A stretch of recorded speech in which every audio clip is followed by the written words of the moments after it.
ఈ రకంగా ఆయన కన్వీనియంట్గా ఎప్పుడు ఎట్లంటే ఎట్లా మాట్లాడడం, ఏదంటే అది మాట్లాడితే ప్రజలు నమ్ముతారనే విధంగా ఈ త్రిబుల్ స్టాండర్డు పరీక్షల వాయిదా విషయంలో, నిరుద్యోగుల విషయంలో మాట్లాడిండు. నిరుద్యోగుల విషయంలో ఇంకా చాలా విషయాలు కూడా ఉన్నాయి. మొదటి సంవత్సరంలోనే 2 లక్షల ప్రభుత్వ ఉద్యోగాలు ఇస్తామని చెప్పిండ్రు. 2 లక్షలు కాదు కదా, 10,000 కూడా వీళ్ళు ఇచ్చినవి లేవు. అన్నీ కేసీఆర్ గారు ఇచ్చిన నోటిఫికేషన్లే. అంతే తప్ప జాబ్ క్యాలెండర్ విషయంలో ఫెయిల్ అయినరు. నిరుద్యోగ యువకులను కూడా కన్వీనియంట్గా మోసం చేసిండ్రు.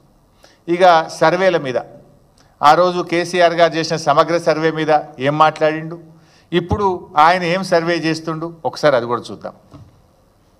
ఆయన అడ్డమైన మన ఇంటికి పంపించి మన ఆస్తులు, మన ఖాతాలు, మన పిల్లలు, మన వివరాలన్నీ అడ్డమైన చేతిలో పెట్టమంటాడా? ఎవడన్నా బుద్ధుండేటోడు చేసే పనేనా? మెడకాయ మీద తలకాయ ఉన్నోడు ఎవడన్నా మంది వివరాలు మంది కాబట్టి ఎటువైనా పర్వాలేదని అనుకుంటున్నాడు. ఆ రోజేమో పచ్చ పార్టీలు ఉండయినా, పచ్చ పార్టీలో ఉన్నప్పుడు మేము సమగ్ర సర్వే చేపడితే ఏ రకంగా మాట్లాడిండో చూసిండ్రు. ఇప్పుడు 3 రంగుల జెండాల పార్టీలో చేరి ఏ రకంగా సర్వే చేస్తుండో కూడా మనం చూస్తున్నాం. ఇప్పుడు అడ్డమైన ప్రశ్నలు అడుగుతున్నది ఎవడు? ఇవాళ సర్వేలు ఏమేమి అడుగుతుండో మీకు తెలియదా? బైసాబ్ మీ అందరి దగ్గర రాలేదా? నీ ఆస్తి ఎంత, నీకు మోటార్ సైకిల్ ఉందా, నీకు టీవీ ఉందా, నీ గ్రైండర్ ఉందా, నీ కారు ఉందా, నీ ట్రాక్టర్ ఉందా, నీకు భూమి ఉందా, నీ కొడుకు ఏం చేస్తుండని అడ్డమైన ప్రశ్నలు వేస్తున్నాడు ఎవడు? ఇప్పుడు మెడ మీద తలకాయ లేనోడు ఎవడు? ఆ రోజు ఏమన్నాడు? మెడ మీద తలకాయ లేనోడు ఎవడు? వాడు ఇట్లాంటి ప్రశ్నలు అడుగుతారా అన్నాడు. ఇప్పుడు చెప్పాలి రేవంత్ రెడ్డి గారు, అడ్డమైన ప్రశ్నలు వేస్తున్నోడు ఎవడు, మెడ మీద తలకాయ లేనోడు ఎవడో ఇవాళ ఆయన చెప్పాలి, ఆయనే సమాధానం చెప్పాలి. అంటే నువ్వు ఆ రోజు ఏం మాట్లాడినావు, ఈరోజు నువ్వు అడుగుతున్న ప్రశ్నలు ఏంది, ఈరోజు నువ్వు సర్వే రూపంలో ప్రజల్ని ఏ రకంగా ఇబ్బంది పెడుతున్నావు అన్నది ఆయన నిజస్వరూపం మనం ఈరోజు చూస్తూ ఉన్నాం ఆయనది. ఇక కూల్చివేతల విషయంలో కూడా ఉద్యోగస్తులు 200 గజాలు 400 గజాలు అలా కట్టుకుంటే జేసీబీలు పెద్ద పెద్ద మిషన్లు తీసుకొని వెళ్ళి పాపం నేలమట్టం చేసిండు. క్రిమినల్ వేస్ట్, ఇసుక, సిమెంటు, మిగతాయి ఒకవేళ ఇర్రెగ్యులారిటీ జరిగినా రెగ్యులరైజ్ చేయడానికి చట్టంలో నిబంధన ఉంది. వాళ్ళేం దోపిడీ చేయలే, లేకపోతే వాళ్ళేం దేశద్రోహం చేయలే. వాళ్ళు అమాయకంగా కొనుక్కున్నారు, దాంట్లో కట్టుకున్నారు. ఒకవేళ అనుమతులు లేవనుకోండి, రెగ్యులరైజ్ చేయడానికి you have a certain rules and regulations. Criminal వేస్ట్గా మొత్తం ఉన్న బలంగా నేలమట్టం చేయాల్సిన అవసరం ఉందా సార్? ఇవాళ గవర్నమెంట్ స్కీమ్స్ అనౌన్స్ చేస్తుంది. మీరు గవర్నమెంట్ ల్యాండ్స్లో ఉంటే మీరు రెగ్యులరైజ్ చేయించుకోండి, మీరు బిల్డింగ్లు కట్టుకుంటే రెగ్యులరైజ్ చేయించుకోండి. ఇంకోటి, నువ్వు అయ్యప్ప సొసైటీ కాడికి ఒక ఫార్ములా ఇచ్చేది ఉండే, కట్ ఆఫ్ డేట్ ఇచ్చేది ఉండే.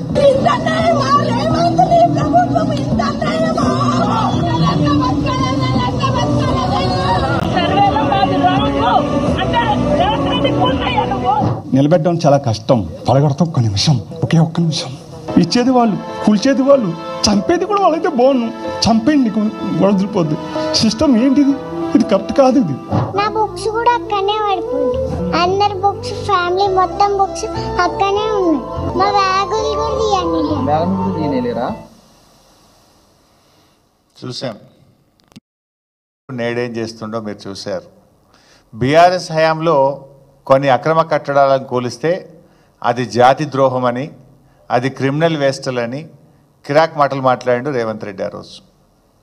ఇవాళ అధికారంలోకి వచ్చిన తర్వాత ఇష్టం వచ్చినట్టుగా పేదల ఇండ్లను ఏ రకంగా కూలుస్తున్నాడో మీరు చూశారు. ఇది అన్యాయం అని అడ్డొస్తామని మేము మాట్లాడితే మమ్మల్ని కూడా బుల్డోజర్లు ఎక్కించి మిమ్మల్ని తొక్కుతా, చంపుతా అని ఎంత ఘోరంగా ఈ ముఖ్యమంత్రి మాట్లాడిండో మీరు చూసాం. ఇవాళ హైదరాబాద్లో ఎక్కడ చూసినా రేవంత్ రెడ్డి విధ్వంసాలు, శిథిలాలే కనబడతాయి. ఈయన ఏడాది పాలనలో కూల్చిన ఇండ్లే ఎక్కువ, కట్టిన ఇల్లు అయితే ఒక్కటి లేదు. ఏడాది రేవంత్ రెడ్డి పాలనలో కట్టిన ఇల్లు ఒక్కటి లేదు. ఎక్కడ పోయినా కూల్చిన శిథిలాలు మాత్రం కనబడతాయి. పాప మా పసిపాప నా పుస్తకాలు తెచ్చుకుంటా, మా నాన్న కొనిచ్చిన వాటర్ బాటిల్ తెచ్చుకుంటా అంటే కూడా సమయం ఇవ్వకుండా కూల్చినావు కదా. Is it not criminal waste mister Revanth Reddy? ఇది క్రిమినల్ వేస్ట్ కాదా? ఆ పిల్ల అమ్మాయి విద్యా సంవత్సరాన్ని కూడా ఆగం చేసినావు.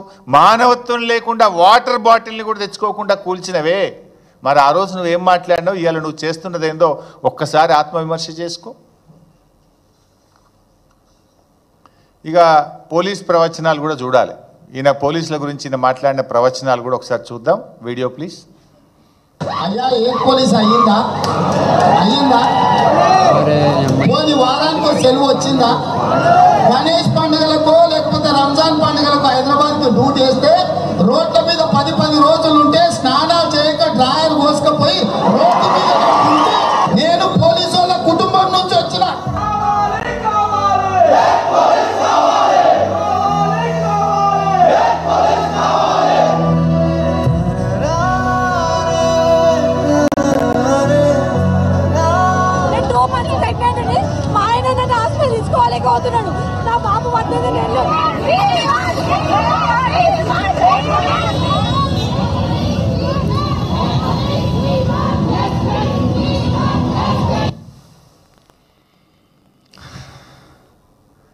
చూస్తే ఎన్ని ఉన్నాయో ఇంకా చాలా ఉన్నాయని. ప్రతిపక్షంలో ఉన్నప్పుడేమో పోలీసుల గురించి కన్నీరు పెట్టి, అధికారంలోకి రాగానే పోలీసులతోని పోలీసుల కుటుంబ సభ్యులతో కన్నీరు పెట్టించిండు. ఆనాడేమో మొసలి కన్నీరు, ఇప్పుడేమో ఆ కుటుంబాలతోని ఆ పోలీసులతో కన్నీరు పెట్టించిండు. ఆనాడేమో డ్రాయర్ కోసుకపోయిన బాధలు నాకు తెలుసు అన్నాడు. ఇప్పుడేమో రేవంత్ రెడ్డి గారు గుండెలు కోసుకపోయేంత బాధలు వాళ్ళతో బాధ పెట్టిస్తున్నాడు వాళ్ళకు. అప్పుడు తనది కూడా పోలీస్ కుటుంబమే అన్నాడు. ఇప్పుడేమో పోలీస్ కుటుంబాలను రాచి రంపాన పెడుతున్నాడు. ఏమడిగినరా పోలీసులు? వీ వాంట్ జస్టిస్ అన్నారు, వీ వాంట్ ఏక్ పోలీసింగ్ అన్నారు. అది వాళ్ళ డిమాండ్ కాదు. ప్రతిపక్షంలో ఉన్నప్పుడు నువ్వు ఇచ్చిన మాట, నీ మాట నిలబెట్టుకో రేవంత్ రెడ్డి. నువ్వు ఆ రోజు ఏ మాట ఇచ్చినవో అది నిలబెట్టుకో అని అడిగిన పాపానికి డిస్మిస్లు, సస్పెన్షన్లు, ఛార్జ్ మెమోలు ఇచ్చినావు. 39 మంది ఉద్యోగాలు కూడా వీకినావు. పోలీసుల చేత పోలీసుల కుటుంబ సభ్యుల్ని అరెస్ట్ చేయించిన ఘనత ఇది రేవంత్ రెడ్డిది. ఇది కాదా డబుల్ స్టాండర్డ్? నిజంగా నువ్వు పోలీస్ కుటుంబం నుంచి వచ్చిన వాడివైతే, చీమునెత్తురుంటే, మాట మీద ఉండేవాడివైతే